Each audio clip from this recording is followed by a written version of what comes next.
In this video, we're going to look at elementary algebra. So the first thing here, this first question is looking at order of operations. So remember, order of operations, you have PEMDAS. So for that, we have parentheses, exponents, multiplication, division are on the same level, and then addition and subtraction. So when I look at this, the first thing I need to do is I need to do the parentheses. So I have 7 minus 4 times 3, and then if I multiply those out using the parentheses, I'm going to get negative 5 times negative 4 gives me positive 20.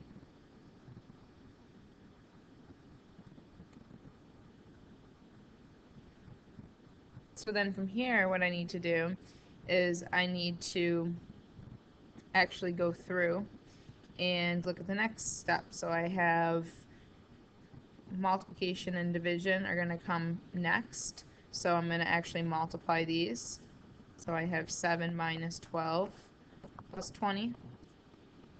And then addition and subtraction. So what I'm left with is addition and subtraction. So they're at the same level. So now we just work right or left to right.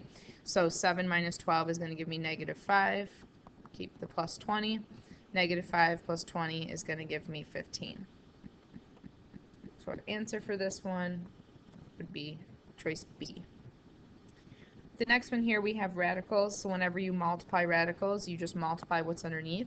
So 6 times 10, it's going to give me 60. And then you break it down into simplest radical form. So to do that, you take out the perfect square and non-perfect square. So perfect squares, so numbers like 4, squaring 3, I get 9, 16, 25, and so on. So I look at one of these numbers that multiplies by something to give me 60. So 4 times 15 multiplies to give me 60. 15 doesn't have any of these perfect squares in it, or meaning I can't multiply by one of these perfect squares to get 15. So that's why I chose 15 and 4. So then square root of 4 is just 2. Square root of 15 I just leave as a square root of 15. So choice D. The next one here, we're just going to multiply. So it's going to be this whole quantity squared, which really means 4x minus 5y times 4x minus 5y. So for this one, you can either FOIL or you could set up this grid and use this to help. So 4x minus 5y on top, 4x minus 5y down the side, and then you just multiply to fill the boxes in. So 4x times 4x gives me 16x squared. Negative 5 times 4 gives me negative 20xy. Again, negative 20xy. And then negative times negative is a positive 25, and then y times y is y squared. Usually the diagonal of this grid will contain the like terms, not always, but a lot of the times. So I combine my like terms, so I have 16x squared. If I combine these, I'm going to get a negative 40xy, and then a plus 25y squared. So that's going to be choice D here. The next one, we want to find x. It says, it gives us the statement, and then it says x equals. So that means we're trying to solve for x. That's what this question's asking. So the first thing we need to do is we need to distribute and get rid of these parentheses. So I have 2 times 3x is going to be 6x. And then it's going to be 2 times negative 7 minus 14 minus negative times x is going to be negative x. Negative times negative 4 is going to be plus 4 equals 5. And then from here, you're going to go ahead, so you have 6x and x. We can combine our like terms. So we get 5x. And then negative 14 plus 4 is going to be negative 10 equals 5. Bring the 10 over. So we have 5x equals 15. Divide everything by 5, so we get x equals 3.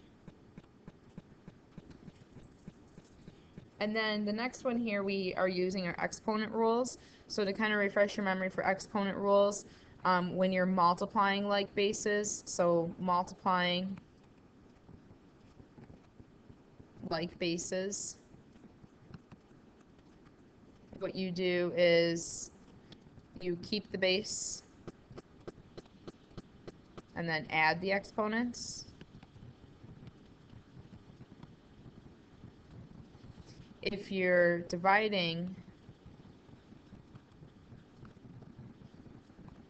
like bases, you're going to keep the base and subtract the exponents. And then obviously for both of these, you do multiply the numbers if there were any numbers in front, any coefficients, and then you would divide any coefficients if there were coefficients in front. So when I'm looking at this one, first thing I want to do is combine anything up top here. So I have two x's that have, so they have the same base because they both have x's as bases. So I'm going to keep the base and I'm going to add the exponents. So 6 plus 9 gives me 15. And then I'm just going to keep the y to the 8th. And then it's going to be over x to the 5th, y to the 2nd. And then from here, now anything with a like base, I'm going to keep the base, and I'm going to subtract because I'm dividing. So 15 minus 5 gives me 10. And then I keep the y, and I'm going to subtract. So x to the 10th, y to the 6th would be our answer for that one. On the next page here, they give us a couple things to substitute in for. So we have x equals -3 and y equals -10, and we're trying to simplify this expression by plugging these in. So when you plug in, you make sure you plug in using parentheses, just so that you keep track of any negatives. So I have -3, -10 in for y, and it's the entire thing being squared. So now we use our order of operations again. So we're going to take care of our parentheses first. So we have our -3 and we have this -10, but this -10 here is being raised to an exponent of 2, and it's just the -10 that's being raised to the exponent. So it's going to be -3 times, when I want to drop these parentheses, I have to square this, so it's going to be 100, because -10 times -10 is 100, so the negative goes away. And then taking care of this set of parentheses here, -3 times -10 is going to be +30, the exponent. So now I'm going to take care of that exponent. So I have -3 times 100 minus 30 squared is going to be 900. And now when I do my order of operations, I'm going to multiply these first. So I get -300 minus 900. And then we go ahead and we subtract. You get -1200.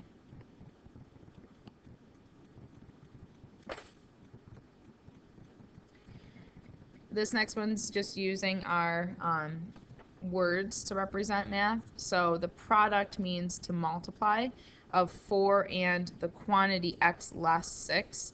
So x less 6 means you're going to take x and you're taking away 6 from it. So the product of 4 and this quantity is 4 times x minus 6. You have to use parentheses for that quantity because it's a binomial, it has two terms, is the same, so equals 7 less than x. So now since it says less than, this is actually going to be x minus 7 because it's 7 smaller than x. So you're taking 7 away from the x. So it's going to be x minus 7. So which one does this represent? Well, it represents choice B. Next one here is your rational exponents, meaning the fractional exponents. So whatever the number at the bottom is, that's going to be the root. So the number on top is going to be the power or the exponent. So that means it's going to be the square root. If this was a 3 in the denominator, it'd be the cube root. If it was a 4, it'd be the fourth root, that kind of thing. So the square root of 25, and the power on this is going to be to the third. That's how I rewrite that. So if I square root 25, I get 5. If I raise 5 to the third power, 5 times 5 times 5, I get 125. The next one here, it's telling us if x is greater than 100, really we just need to simplify this. So let's just go ahead and simplify. In order to simplify, you're going to have to factor to see if there's any factors that cancel out. So the first one's a trinomial. So you have two sets of parentheses and you're looking for adding and multiplying. So it's x and x. It's going to be one positive, one negative because we're multiplying to a negative. Adding to a negative, the bigger number's got to be negative. So numbers that multiply to 8, 1 and 8, and 2 and 4. So 2 and 4 are the only numbers that are going to add to a negative 2. So it's going to be negative 4, positive 2. Down below here, I can factor out a GCF of x. So I can take an x out of both pieces. So I have an x minus 4 is all I can take out. So then what you see is that those are going to cancel, and you're going to be left with an x plus 2 over x. So if x is greater than 100, isn't really going to make a difference here because this is going to work out no matter what. So we can go ahead and we can just say that choice C is going to be our answer here.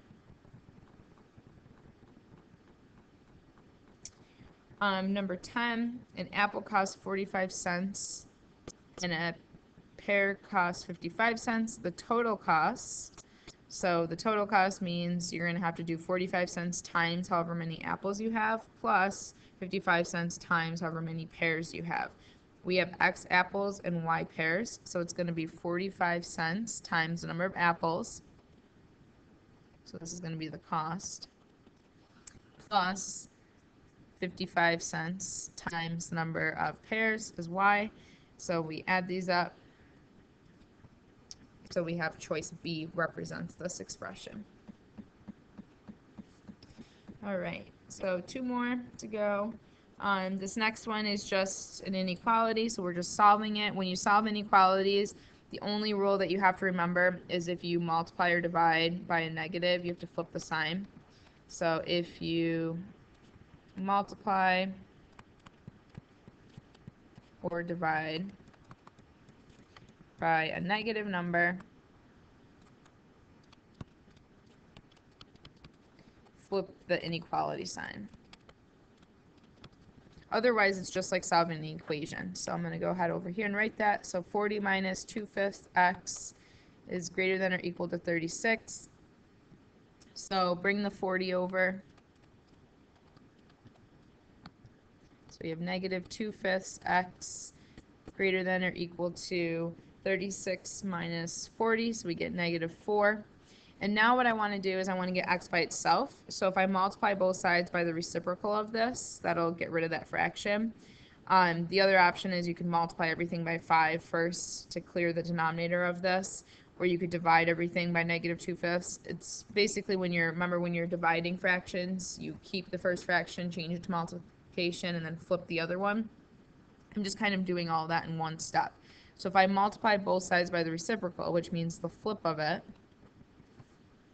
these cancel because now I have a 2 and 2 on top and bottom. I have a 5 and 5. And a negative times a negative is going to be a positive. So then I'm left with an x. You got to remember to flip the sign here, though, because we just multiplied by a negative. And then we have, over on this side, we have positive 20 on top because negative 4 times negative 5 is 20 over 2. So x is less than or equal to 10. And then the last question here, so if we have the volume formula for a cone is given to us, and they tell us the diameter, they tell us the height. So basically, if you have a cone, they're giving you the whole diameter. So the formula requires the radius. So if you have the whole diameter is 10, the radius is just half of that. So it's going to be 5. So this tells me that r is 5. And then I just have to plug in. So volume equals 1/3 pi r squared h. So 1/3 pi. The radius is 5. The height is 12. And it says all of my answers over here in terms of pi.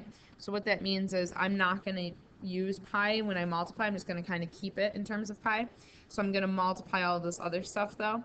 So you could just put that all into a calculator. If you're doing it in your head though, you would do 12 divided by 3 first, so you get 4. Cancel that out. 5 squared is 25, so 25 times 4 is going to give me 100. And then I keep the pi. So I didn't actually put the pi, I didn't use the pi in my calculations because I'm leaving it in terms of pi. So that's it for that.